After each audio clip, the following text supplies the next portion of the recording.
5 years ago, I got to test Dragster RR, the stylish 800cc triple-cylinder street fighter from MV Agusta.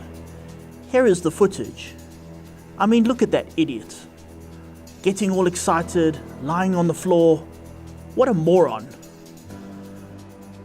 Now, however, I'm riding the same model again, a 2016 Dragster RR from the sales floor of Fire It Up. So 5 years ago, I rode one of these, and you saw, I was being an absolute buffoon. I was lying on the floor, I was getting all excited, going over the top, and I mean, what the hell? Now, I'm 5 years older, 5 years wiser, 5 years more mature, and I completely understand. This thing, I mean, watch it. I'm going to go down to first gear, I'm going to close my visor, watch it.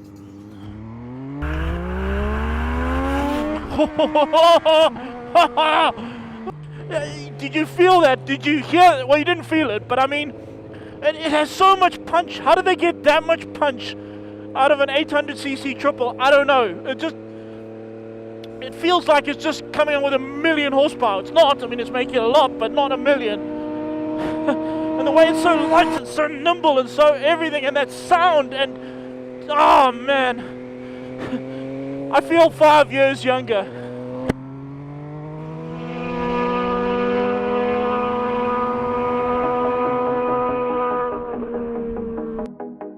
The love for this bike is justified. It is a masterpiece, not just to ride, but as a work of art, something MV Agusta is rather good at. However, that was 2016, and 2020 brings forth new pleasures. Here we have the new model. To describe the difference between it and the older bike, let's look at your presenter. Obviously, he is a gift to everyone who knows him, a credit to the human race, and a prime specimen of humanity. Naturally, he is also incredibly good looking. In fact, he's often been described as an oil painting. On the other hand, here we have Zoe Bosch. Some people watching Ignition TV might recognize her as the face of the Mobile 1 V8 supercars. Like Zoe, the 2020 Dragster is more refined. Its lines have more of an appeal. Its looks have been better thought out. There are stunning intricacies that are a joy to behold. It has a beauty that cannot be fully justified by mere words, and a glamour that the older generation simply cannot hold a candle to. However, like Zoe, the 2020 Dragster isn't just a pretty face.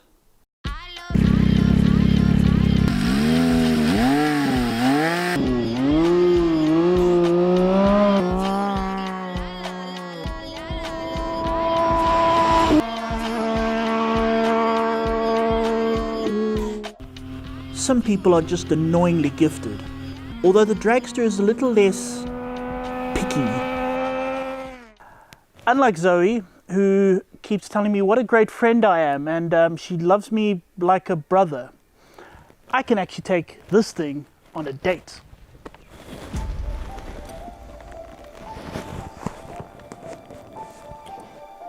And a looker of a date it is. It still has those characteristic spoke wheels, but the headlight is now LED, while the tail light is now a singular piece of art, accompanied by a sculpture of a tailpiece. It is exquisite in every way, including on the road. So now, this is the new one. Technically, the specs look exactly the same size motor, same dimensions, same power figures, everything. But yet somehow they've sort of refined this one. Where the last one was just a screaming animal, this one is an animal in a suit that can go to dinner parties and then scream when it gets home later, when it can. It can still, though, do this. Ha ha! Yes!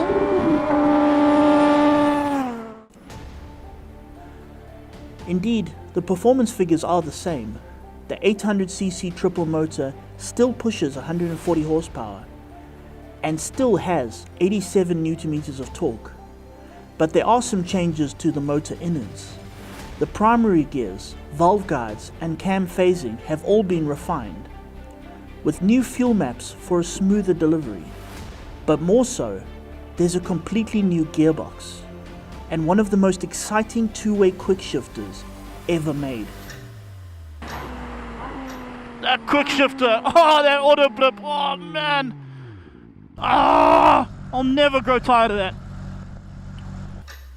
The forks are kept Italian with Mazzocchi and the rear shock is from Sachs.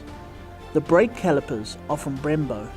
And to add to the quick shifter, there is a full complement of electronic aids. The only thing missing is a TFT dash. And that we will forgive this once because the rest of the bike is such a masterpiece. So fast on steering. I mean, I'm not turning the bike. I really am not. I'm doing nothing. I look in that direction and the bike goes whoop. And then I want to look in that direction and the bike goes whoop. There's nothing to it. And it's so small. It has this really compact kind of feel about it. Where it's like there's hardly any motorbike between me and the road. It's like, here's me, road. It really is a great feeling. It's like participation. You're just kind of, everything is here in front of you. It's happening right in front of you. I'm basically floating on a really loud magic carpet. Of course, MV Agusta is designed by Italians and they have come over very Italian. Take, for example, these mirrors. Of course, they're stuck here at the end of the handlebar. Looks really great. But it's a bit of a problem if you've got wide elbows. So they've thought of that. And there we go. One small problem though. These mirrors are the same level as the car mirrors. So when you're lane splitting, it's a bit of a problem. But don't worry, they've thought of that too. Of course, now you can't see behind you, but meh. They've also thought about the passenger. Now, obviously, Italians, they're going to have a passenger at some stage. But you only want to see the stuff about the passenger when you're carrying the passenger, which is why the passenger foot pegs fold out like that. You feel fabulous. You see this bike when you walk up to it. I mean, the ride doesn't start when you pull off. The ride starts when you walk up to the bike and you see it and you go, yes, that bike. I'm going to ride that. And that sets the tone for the whole day. And this is one of those sort of motorcycles where it's in your garage and you'll be in your bed at night time lying there and you'll be happy. You'll be smiling because you know this bike is in your garage. This is one of those really special machines. It's so great. I love it. This is the best thing that has ever happened. I know I say that a lot and I'll probably say it again on another bike, but as I sit right here right now, this is the best thing that has ever happened.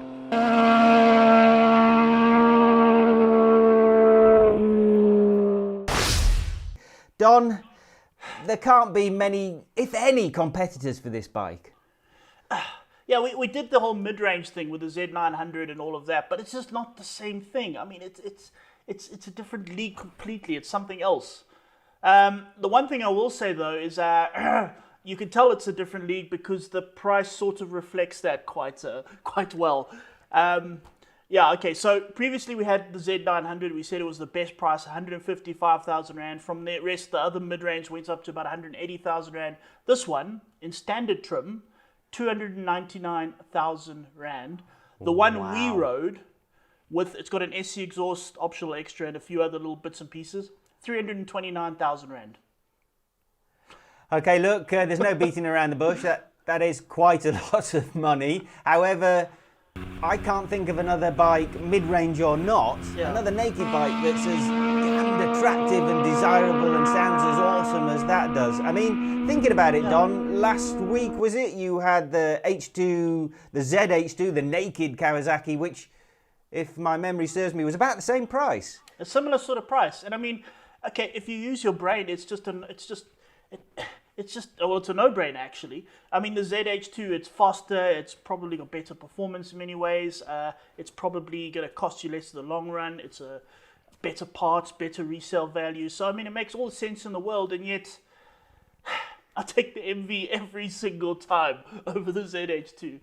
Don, that's exactly what motorbiking is about. You can take all the numbers and the rands and the cents and the power figures and say it's a no-brainer, which it is, but biking isn't just about numbers. It's about feelings and about passion and about the absolute gut-wrenching, fizzing feeling you get when you ride a motorcycle, and you've just summed it up perfectly. You take the one that doesn't make any sense. Listen, we are super short of time, so I'm just going to have to ask you to sum it up, Don. I mean, if you got to put it in a sentence or two, what is the MV Dragster RR? What is it?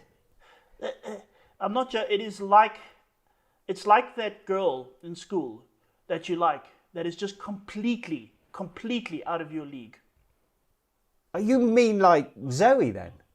Shut up. And on that beautiful note, let's take an ad break.